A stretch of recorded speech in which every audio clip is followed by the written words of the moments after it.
This list has been a long time in the making. Over the last year or so, the amount of female riders in the audience has grown significantly. They've started leaving comments, letting us know they're here instead of hiding in the background, terrified of being berated as the mystical beings they are, or being mercilessly hit on by the dudes in the comment sections. Motorcycles are about two things: freedom and inclusivity. When you're riding down the road and you chuck a biker wave at that other person on two wheels, in that moment, you don't care about their political views, their age, their gender, or hell, even what they had for breakfast this morning.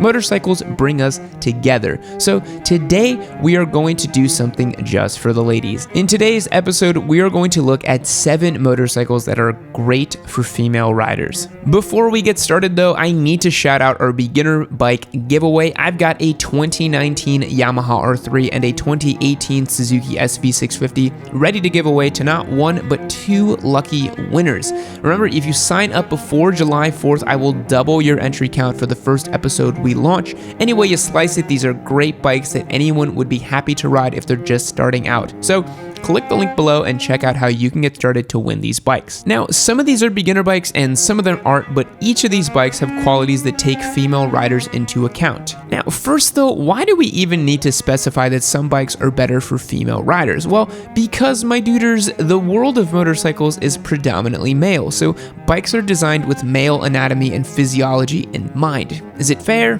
Nah. Is it a fact? You bet your favorite bottle of gooch juice it is. And before you jump down my throat, female humans are literally smaller on average than male humans. In America, females are about 5'4" or 162 centimeters and weigh an average of 168 pounds or 76.4 kilograms on average, whereas men are 5'9", about 175 centimeters, and weigh an average of 194 pounds or 88.8 kilograms. 5 inches difference in height makes a big difference for inseam, which ultimately makes a big difference for seat heights being comfortable or unrideable.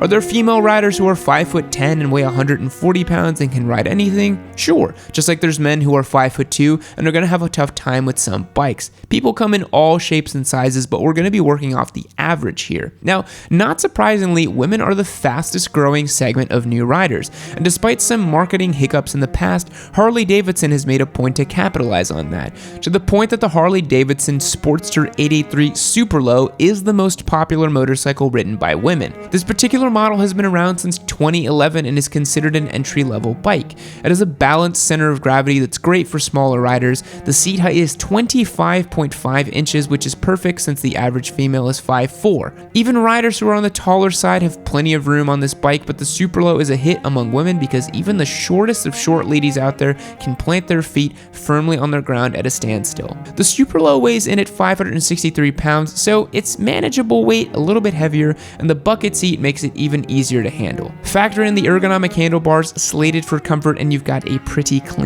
ride. I'm usually not an advocate of the old Harley, but when they get something right, they really seem to get it right. The Sportster 1200 is another popular choice among the ladies, and if I'm not careful, Harley-Davidson might lay claim to another spot on this top 7 list. What the hell is this world coming to? Before we move on to our next bike, I want to go ahead and put the disclaimer out there that these bikes are in no particular order. Every bike on this list is a quality ride that any rider would enjoy. This video just happens to be special. Kind of like the slow dance that the DJ played at your freshman homecoming dance. This one goes out to just the ladies. Bike number 2 on our list is the affordable and lovable Honda CBR 300R. There's a lot of cruiserish bikes out there that are marketed to beginner riders and female riders, so the Honda CB 300R is certainly refreshing. This little number is nimble and looks like it belongs on a track, so if you're into the sportier look, it's definitely the bike for you. It's fully customizable, got tons of aftermarket support, comes with ABS, and is priced just under $5,000 for a brand new model. One of the things that makes the Honda CB 300R stand out for women riders is the narrow design.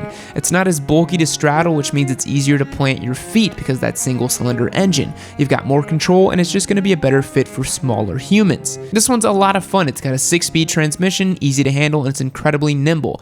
I do find that women seem to have a much lighter touch on the throttle and make for subtle handling decisions, so a lightweight bike like this is going to perform like a puppy at a circus who's been promised a steak dinner. At least for the ladies. And while you're looking at the Honda CBR, go ahead and check out the Shadow models too. They transition easily from beginner to experienced riders and are another great setup for female riders. Shadows are definitely on the cruiser side of the spectrum, so Honda has something niche to offer for both tastes. And let's not forget about the Rebel line too. Okay, Honda has clearly done some market research and knows where the growth segment is. Kudos to you, Honda. Kudos to you. And I'm not even mentioning their stuff like the Monkeys or the Cubs. Now that's going to bring us to bike number 3, the Vstar 250.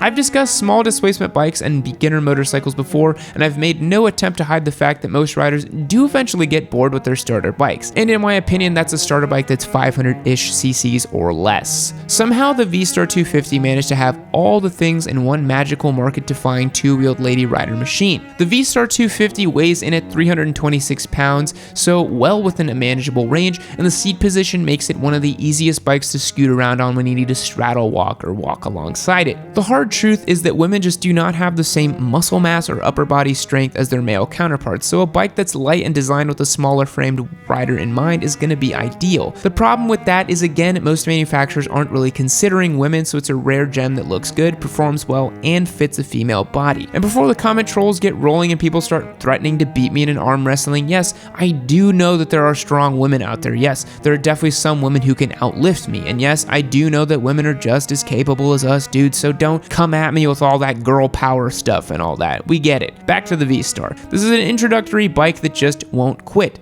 Unlike a lot of small displacement bikes out there, this one is 100% capable of handling just about anything you throw at it on the highway. That power builds out smoothly thanks to V-twin engine. The handlebars are positioned way better than the previous models. The one drawback that's been noted is that there does tend to be heavier vibration here than most other bikes, but that's just another perk, right? Let's go ahead and hit up another Star motorcycle and put the Vstar 650 in the number 4 spot. The Vstar 650 makes an appearance as a classic and custom, but is universally known as the 650. Yamaha has kept it in production for more than 2 decades because it's a fan favorite. It's got a low seat height, low center of gravity, a powerful engine, comfort, and it's pretty easy to maneuver. It's almost like Yamaha did some market research and somehow managed to put every single desirable quality into one motorcycle. Ridiculous. Even though it's a 650, a lot of women riders buy this as their starter bike, so new and experienced riders alike can enjoy this one. There's actually another Vstar that's as popular with the ladies, the Vstar 950, so it's not surprising that Star Motorcycles sits directly behind Harley-Davidson on the most popular motorcycles for women list. Another manufacturer that makes female-friendly bikes in a selection of models is Kawasaki. They tend to have a few models that make the list, but for the sake of brevity and inclusivity, I managed to narrow it down to 2. The Kawasaki Ninja 400/300 and the Kawasaki Vulcan 900. The Ninja 300 actually started out as a 250 model, but like most manufacturers end up doing, Kawasaki ended up bumping the engine to a flat 300, and nowadays it does it as a 400 as well. It looks just like the Super Sport version, weighs in at 380 pounds, and even though it's more expensive than the Honda CBR, it's still pretty affordable. And if you're not about the brand new bike life, you can pick up a Ninja on Craigslist pretty regularly. The 300 is one of the most affordable options out there right now, so finding one in your price range should be no problem, since the 400 is now the new kid on the block. The Ninja line is pretty light across the board, and the aerodynamics actually make the posturing a solid fit for women. If you haven't sat on one, I highly suggest trying it out. Even if it's just hopping in the seat on the showroom floor, it's a good, huggy, snug feeling. In direct competition with the Vstar and Harley Sportster is the Kawasaki Vulcan 900. This is a complete package of big bike performance in a completely manageable set of wheels. So if the aggressive posture of sport bikes isn't your thing, or if you don't like feeling so high up, check out the Vulcan. Kawasaki definitely has some quality products. They're easy to maintain, hold their value, and the reliability is there. And that brings us to the final bike to make the list. Bike number 7 is the Suzuki GZ250. Suzuki doesn't get the same amount of face time as other members of the Big Four around here, but they definitely should be on your radar. This particular model isn't in production anymore, but there are tons of them on the market for dirt cheap. The last year they were made was 2010, so keep that in mind when you're shopping, but it is a classic cruiser style bike with a single cylinder engine and 5 gears.